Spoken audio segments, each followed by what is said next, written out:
Welcome back to the State of the Lakers podcast, everybody. I'm your host, Mateo. We're coming at you on a sunny Friday afternoon in LA. The Dodgers just got their rings. Clayton Kershaw is a champion, and the Lakers just played the Heat last night. They lost a hard-fought battle, 104 to 110. The game was equal parts frustrating and hope-inducing, I would say. The Lakers were without LeBron and AD per usual, but this time we lost THT to a bullshit suspension. And losing THT, a guy who can get in the paint and who's been averaging 16 points a game in April, that one hurt. And to top it all off, we lost Kyle Kuzma to a calf injury. He was having calf tightness, and he got scratched a little bit before the game. Despite all that, the Lakers managed to keep up with a full-strength Heat squad on the road. And if they didn't turn it over so fucking much, they easily could have stolen that. To talk about it with me today is our boy, fresh off his vacation and ready to talk some Lake Show. It's the homie Martin. How you doing, bro? I'm doing great. Like you said, beautiful day today. Shout out to the Dodgers getting their rings today. And Amen, dude. Shout out to DMX, man. RIP. Miss you, DMX. Big shout out to DMX, dude. Just when someone like that dies, it's like DMX isn't usually in the everyday conversation of people, but when someone dies, right. We all kind of remember. And it's crazy, like when Prince died, for me, when the singer in Linkin Park died, it really kind of makes you realize how much guys like that hit home. They really get in your hearts and they stay there. And then when they pass, everything kind of comes alive again. Absolutely. Yeah. But talking about the game, you're able to see that game, man. What do you think of what you saw, Lakers Heat? Yeah, talking about the Lakers, man, you hit it right on the head. A full strength Heat squad. And I love the fight from our Lakers. They fought hard, but like you mentioned, it was just way too many turnovers.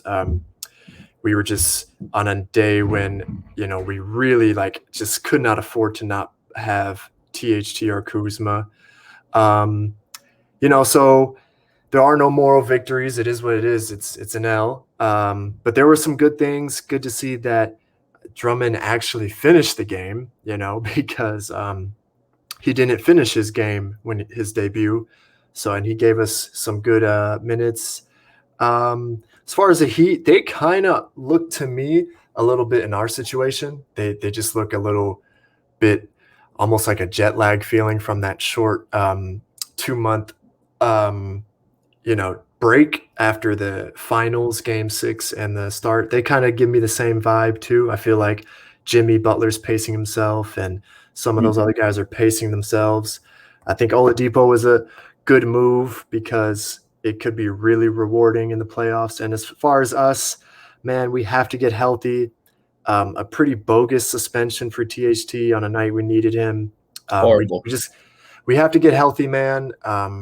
Our guys have to make shots. It was pretty encouraging to see KCP and Wesley make shots. And fresh off the Macklemore move, hopefully he can give us some energy too. So, yeah, man, I was happy they fought so hard. I was disappointed. I texted you. On a night we were so down, just so short-handed. I don't understand Gasol not playing at all. That was frustrating to me. So that was kind of my take on the game. What did you see, or what did you think too? Yeah, Gasol not playing ended up playing a big role in it. And it wasn't so much in my mind because I was focusing on, what was going on with the guys on the floor. Dennis, he kept turning it over. Dennis was one of the bright spots. He's what kind of got us to that point, but he's kind of what also shot us in the foot too. Yes. The turnovers were really the story of this game. Every time the Lakers got close, and I'd like to say the reffing was a little hometown friendly. It felt like there was some hometown cooking. The Lakers were, they were playing their defense, but every time they bumped a guy, they got called. And it seems like the Heat were doing that same shit, but they didn't get the foul call. But officiating has been so out of control this season. And it kind of goes back to the THT suspension too. And that's not really officiating, but that's just the NBA enforcing the rules a little too by the book, in my opinion. Yeah, when a guy leaves the bench to engage in a fight, which THT didn't even engage in a fight for. This is going back to the Raptors game. OG Anunoby, Dennis Schroeder wraps his arms around him. He does want him to get the easy bucket. OG Anunoby turns into fucking Stone Cold Steve Austin, pulls him up by the ankle and drops him. And then THT was like, hold on, what's going on? And then you see in the video, THT walks halfway over and then kind of realizes, oh shit, and he turns around. Don't suspend a guy for that. What the fuck? He's not making the situation worse. I get we got to enforce the rule. I understand malice at the palace, but if that was the opposing team, if they're in that situation, I would still think the same thing. It's just a really stupid by the book enforcement of the rules, and that's been a really big downer in this year. Really sad to see THT not play, but we were able to keep up with him, which is fucking fantastic, man. But I wanted to focus on Schroeder. So if you could guess how many turnovers he had, what would you think? I would say less than 10 and more than 5. You're right on the money so far. You want to throw a number on that? Okay, so it is less than 10, more than 5. I'll just split the difference. I'll say you had 8 turnovers. Ooh, 7. 7, okay. You had 7. I was gonna guess more than 10, but I looked up this stat right before we had right before we hopped on today. Yeah, 7 turnovers, but it really felt like 14. Like it felt like double digits, man. Yeah, the Heat were all over turnovers. Yeah, the Eric Spoelstra, credit to him. They know that, oh, no LeBron, the rest of the Lakers ball handlers, they can't really handle that really strong ball pressure. Okay, let's just trap Schroeder every time he crosses past the three-point line. They did that, and it worked. It led to many turnovers and just heavily contested shots. The Heat knew what to do, but that also goes back to Marc Gasol. If we're getting killed that badly on the turnovers, why not just bring Marc in? You know he can facilitate the offense a bit. When Marc has come in the past few games, Schroeder can move off ball a little more. Guys like Caruso can move off ball. It takes the stress of them thinking to themselves like, okay, I got to be the main ball handler. Of course, we want to be better ball handlers, but if Marc is the one doing it, it kind of lets Schroeder and Caruso and other guys play to their strengths. So that was one of my big frustrations in the game. Why did Frank decide not to go with Marc? And you're the one who brought it up. I thought that was a really big something that should have gone down in this game. Yeah, I think as far as Marc, like you said, we all kind of know Marc, that position that he takes, right? He's you know what I'm talking about when I say it. Like when he gets to the top of the key and he has the ball and he brings it up over his head and he starts surveying like a quarterback. Yeah. Like we've all seen it this year. That's what Marc does. He's a great playmaker. And to me, I just thought, Drummond did his job. Now you need to bring Marc in for, 14 to 20 minutes for a new look. Like you said, take some pressure off of the guys that have limitations. I love Caruso, and but he has limitations as a ball handler and a point guard. And same with Schroeder. Like you said, they trapped him. And on a night going back to Schroeder, I think when we got the news that Kuzma was out, I think that's your cue, Schroeder, that you know what, it's okay to take 20 shots tonight. I really liked his playmaking, but he had too many turnovers because I think he finished the game with 14 assists, and that's great, right? Freaking 14 assists, and that's only a 0.5 assist to turnover, but it felt like so much more because, I don't know, it felt like more because every time we got close, it was a Schroeder turnover. So maybe that's why it felt like it was more. So a lot of turnovers, and like I said, when you got the news that Kuzma's out, okay, dude, that's your green light. You got to take 20 shots tonight. I don't know how many he took. I know it wasn't 20. KCP took those shots. KCP took them, and it's like, Dennis, that we traded a first-round pick, and Danny. Now, obviously, when Davis is healthy and LeBron is healthy, no, I don't want you taking 20. But yesterday, that's the time to shoot. And as far as Vogel, I don't know, man. I have a maddening relationship with this guy. He pulls out, like I said, the Joker card against the Heat in the finals. He starts Caruso in Game 6, and it completely changed the game. That game was over at halftime, right? Game was over. We won the championship at halftime. But then literally he does stuff like that card for the last game of the season. He's like, all right, no more fucking around. It's time. That game was over, bro. He made the correct decision, and he waited until the last moment, and it was the right decision. And that's what a great coach does. Yesterday, I just thought they needed Gasol for playmaking and for defense. A casual fucking commentator like Chris Webber, who said that Marc Gasol, what did he say? Is a bad fit or is not a good fit? He did. That He you're said, "I'm telling like, on yourself. why are they paying this guy?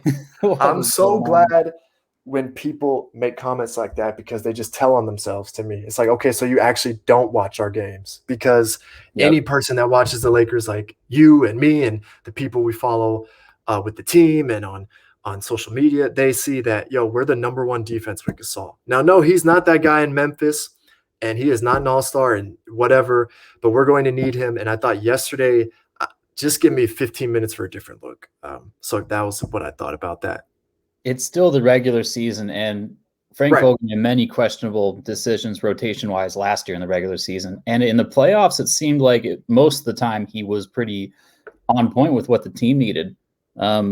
So I hope Frank has another Joker card in mind. And you've mentioned it on previous pods. I hope that maybe this is just getting Dennis reps for when big I think moments so. come in the postseason. Yeah, this is just his time to see what they're made of and just fight through the growing pains.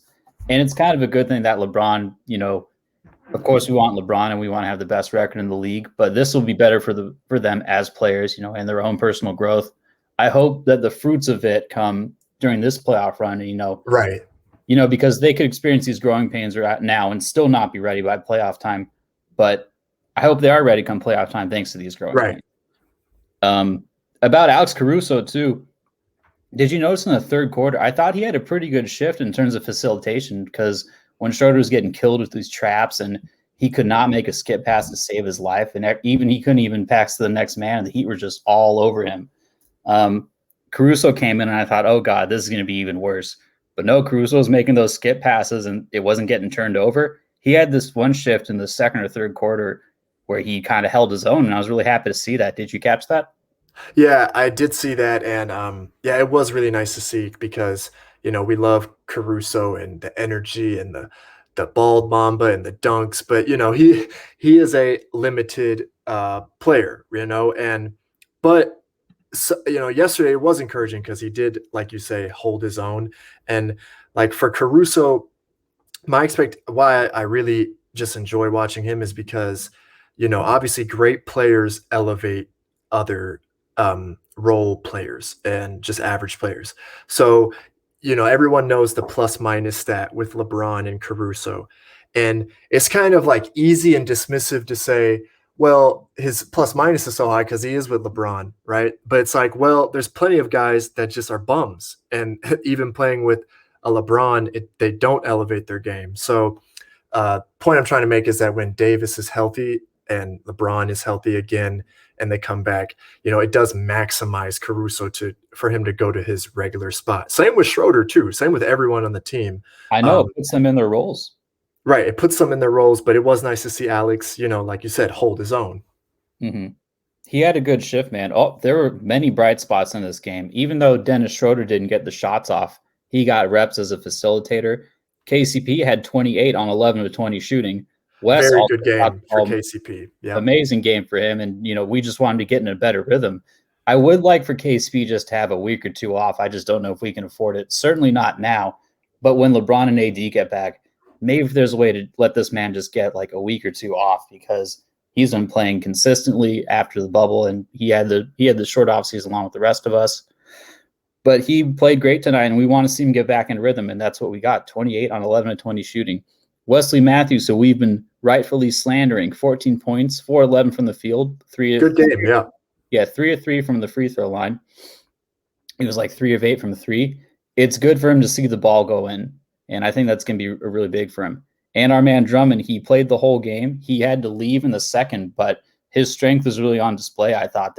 He was pushing Bam around. Bam could not guard him one-on-one. In the first quarter, they had to double him. And I was like, this is what it's like to have a strong guy in the middle again. Yeah. Mark is strong, but not that like, fuck you, I'm a bully strength. Drummond had that 15 points, 12 boards, 2 steals, and he was just battling down there, dude. My brain actually thought it was Anthony Davis for a second because it was just a big guy who was pushing people around and who was moving fast. And for a split second, my brain was like, oh, that's AD. Oh, wait, no, that's Drummond. Okay. So a lot of bright spots, but the negatives, like we were saying, just the turnovers. It's really those turnovers and not having Gasol play at all. I hope Frank has a plan, um, but we'll see come playoff time when we get these healthy guys back. Dude, I'm to close out on this Heat game. I'm kind of developing a hot take on Lakers Heat. You want to hear it? Yes, I do. What is it? All right, so we took the Heat down in 6 games, but they all like to say, "Oh, you took us 6 games to beat our, like our B and C team."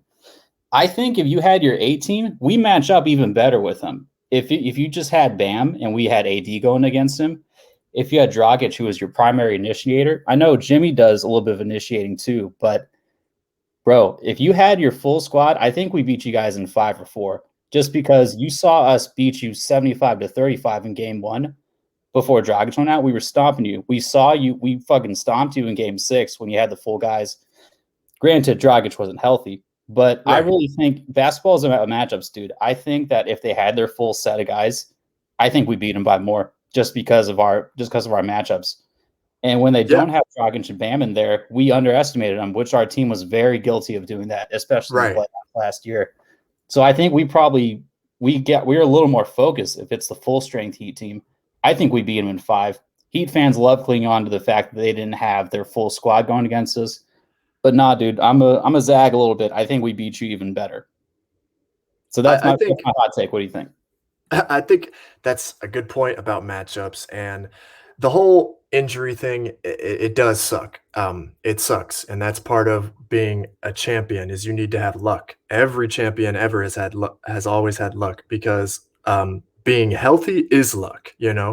Um, Having said that, we would have beaten the Heat if they were fully healthy. We would have. I don't know if it would have been 5 games, 4 games, 7 games, 6, but we were going to beat them because Yeah. Davis was just destroying Bam when Bam was healthy. Mm-hmm. Bam. I love Bam's game. He's super fun to watch, but Davis was on another level last in the bubble, and he was destroying him, and so yeah, to me, it is a matchup thing, and if they were healthy, we would have won. It's unfortunate now that they're gonna like hang that over our head or whatnot. But if Danny Green makes that wide open three, we win in 5 games. I know exactly. We win in 5 right So there. if Danny makes that shot, we win the series in 5. He Mhm. missed, and we go into 6. So you could do this, that, and whatever, but they are they have all my respect because of what they did in the bubble. All my respect, especially Jimmy. I always thought Jimmy was a very strange guy because he, got traded to Minnesota, and like after 3 days he was like miserable. And I'm like, man, why are you miserable, man? Like you wanted to get traded, you got traded. And he comes out and says, Wiggins and Towns, they're just not that guy. And it turns out, I think he's right. I think Wiggins and Towns aren't those guys. And then he goes to Philly, and look at how close he got Philly. If it wasn't for Kawhi making this unbelievable Game 7 buzzer beater, who knows? Maybe Philly goes to the finals. And then he goes to Miami, and he has these 40-point triple doubles. So he has all my respect. I like Jimmy a lot in terms of like non-Laker players. I just like that competitiveness in him. I'm all about his, kind of mentality about the game because it's in that Yep. Kobe kind of vein. So when I'm not rooting for the Lakers, I did like watching him a lot on the Sixers, and Embiid kind of has that too. Though Embiid kind of gets on my nerves because he gets a little cocky with it these days. Um, Very, very. yeah, but I think in terms of matchups, if it took another like 6 games, I don't think it goes beyond 6 games, even if they're fully healthy. I just still thought we matched up super well with them. Because another thing is they say, oh, we didn't have Goran, and Goran was one of their main initiators. We handled Damian Lillard and CJ. Granted, they got hurt, but we were blowing them out anyways when they were both on the floor. We handled Dame and CJ. We handled Harden and Russ, and we handled the hottest guy in the bubble in Jamal Murray. What makes you think we couldn't have handled Goran Right. Dragic? Our perimeter defense was fucking swarming, and it is still today. But that's my hot take on the Heat. If we're going into hot take land, most of the Okay. time I didn't spend my time there, but usually I try and be reasonable about it. But if we're gonna go in hot take land, I think that's where I'm at, man. So that's kind of Lakers Heat. Looking ahead to Lakers Nets, you got any thoughts of that game before we wrap up? Brother. I don't know, man. This is it's gonna be tough, especially after um, they just exhausted so much energy against Miami. I got a real weird feeling that because of how much energy they put out, and because I don't know if Kuzma's going to play, like it might get ugly, and that's what Brooklyn is supposed to do. I mean, you traded for a top 10 player in the world. You gave up Jared Allen for James Harden. Like, come on, bro. Mhm. Anyway, I don't think they'll win, but they could finish this trip strong, maybe steal one against the Knicks and the Hornets, and I think that's it. And then we come back home. So, as far as the Nets game, play hard, man. Play focus. Like, just don't commit the ball over so many times. And if they just beat you on talent, I'll live with that. But don't commit like 20 turnovers and come out with a lazy effort. If you guys play hard and just get beat, that's cool with me. Yeah, I think we know what to expect from these Lakers at this point, and what we saw from the Heat was kind of on the upper echelon of what they can do as role players. Everyone was hitting their shots, kind of. They had a good game. Just those turnovers killed us. But I think in Right. this Nets Lakers game, I'm going to be watching to see how Kevin Durant looks. It'll be his second game after coming back from a 2-month hiatus. I want to see how Blake and LaMarcus look. I'm going to be looking at the Nets, honestly. That's been a real kind of, it's just been a sour spot of this season. We haven't been able to see the stars get matched up because of injuries, and we all know where the injuries come from, freak accident or whatnot, but also Right. shortened off season. We've talked about it at length, so I'm gonna be looking more at the Nets, and if we can get a similar effort to what we got with the Heat, if guys stay in a rhythm, and if we see some minor improvements like the Alex Caruso shift, I'm gonna be looking at Drummond too. I want to see how he looks in his third game with us. So there are Yes. still Right. some things to watch, even though I think most reasonable Laker fans aren't expecting a win. Of course, we want to see him win, but I don't think we're going to get one. Anyways, there's still a lot to look forward to in that game. I think that about wraps everything up. Thanks for coming on, my man. Yeah. Always a pleasure, man. And we will talk soon. For sure, dude. Peace. Peace.